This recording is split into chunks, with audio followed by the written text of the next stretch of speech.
Hi, I'm Michael Energy from tryperdiem.com, and today I'm going to be showing you all the possible settings that you would likely have to do on the Per Diem Merchant dashboard. So the first thing you want to do when you log into your account is go to the left menu and then you click on settings, and within settings there's another menu. We're going to go through each of the items so that I can explain all the different things that you can do within settings. So the first area here is the store details. This is the area where you can make changes to your business information. As of now, the only things that you can make changes to is your business name, the phone number, your email, and then the website. For the country and the currency, those are not editable, but you can make changes to your phone number and all these other ones. Once you do that, you want to hit the save button so that your changes will be updated. The second area is to sync POS. So what this does is that each time there's a significant change done on your Square dashboard, you might want to come back to the Per Diem side and synchronize our system with your Square dashboard so that we can take all the latest updates that you made changes to on the Square side. So there are two areas here, items and categories, and there's also a log so you can see when last synchronization was done and all the breakdown as to what was synced. So once you hit the run sync button, then it's going to run a sync with your Square point of sale and get all the latest updates from Square. So as you can see, the last time the sync was done was about 10 seconds ago, and the total sync was 27.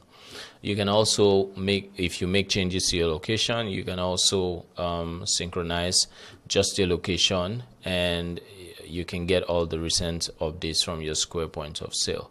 Or if you want to do both at the same time, all you have to do is just click on the sync all, and it's going to run a sync for both item categories and locations. So that is what this tab is for on the Per Diem Merchant dashboard. The next area is fees and tips. Within the fees and tips area, you're going to make changes to your service fee as well as the tips. So if you want to make changes to the service fee, there are two areas. There's service fee for pickup and for delivery. And you can decide on whether you want to impose a service fee on your customers for every order placed by toggling on or off this toggle. So if it's turned on, then you have to set the service fee that you would like to charge your customers when they place an order. And if you also want to waive the service fee, you can turn this on or you can turn it off if you do not want to waive service fee. But if you turn it on, then you're going to set a waiver amount. What this does is that when a customer spends up to this amount, you're going to waive the service fee for them. So you can do the same thing for both pickup and delivery, and all you have to do is click on save. As you can see, there is no service fee imposed for the customer when it comes to delivery, but it is imposed for pickup. So you can set it up however you like and just hit the save button and it's done. Now on your mobile app, when a customer is making a purchase, there are several options for tipping. There are about 3 options, as well as a custom option for the customer to be able to enter a tipping amount. But you can also set what the 3 tipping options should be by default, in addition to the custom option. So tipping 1 can be 10%, tipping 2 can be 15%, tipping 3 can be 20%. You can set this to whatever you would like.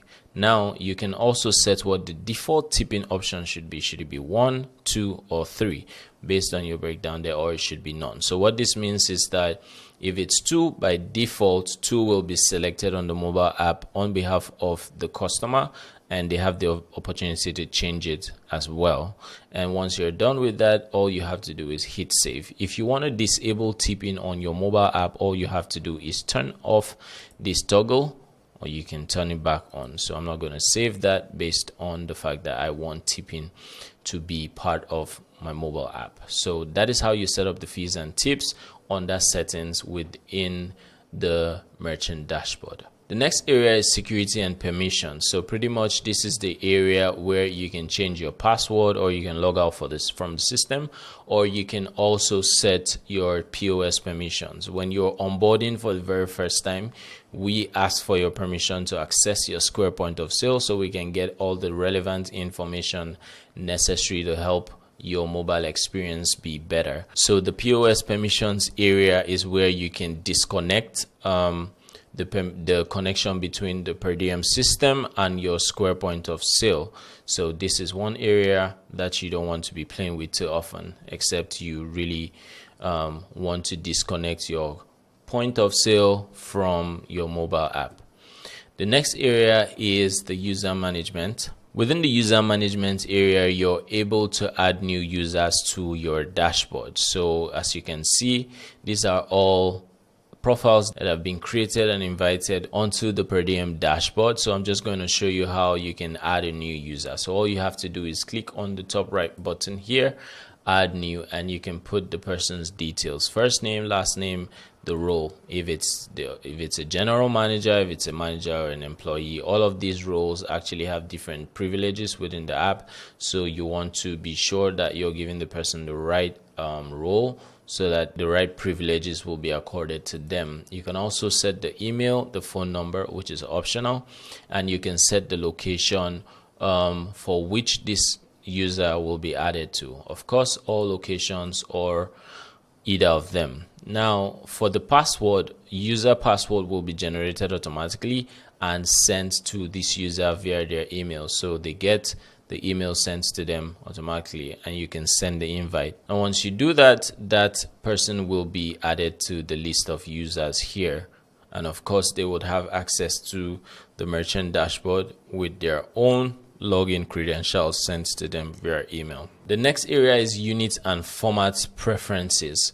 So this is quite simple. This is where you set your date format, and then you can also set what your units should be, especially when it relates to distance. So for the date format, you can decide to go with either of these options here, and then for the distance unit, for now it's only miles that is being implemented. So but this is how you can change it in the future, where other options will be added. The next area is the Google review. So if you want to start collecting Google review for each of your locations or any of your locations within your mobile app, all you have to do is copy the link for the Google map for that location, and then you paste the link in the field for the appropriate location. So in this case, we have a link set for Brooklyn, and once you've added the link, all you have to do is click on save. If you also need help with the Google review tutorial URL, this is how you can get it. This is a video that you can watch to see how to get the link for that location. All you have to do is click on the need help button up here and you would see the video. So that is for the Google review section.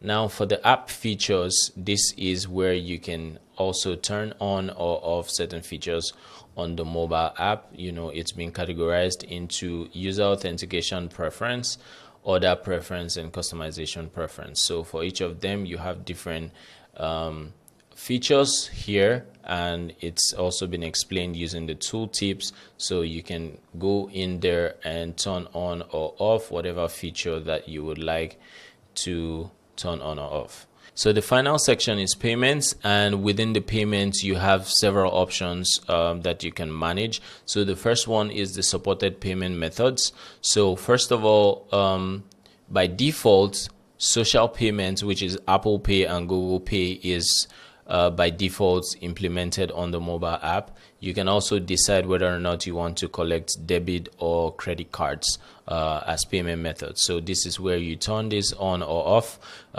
based on your preference, and then you hit save. And then also for the transaction management, you know, this is how you're able to take control of how you manage fraudulent transactions. So you can you have the risk evaluation level. So this allows you to block transactions based on the risk level of that transaction. So by default, we recommend that you block high risk only transactions, but this is currently set to moderate and high risk. So all transactions with both moderate and high risk status will be blocked. And then there's also the gift card transactions and the store credit transactions.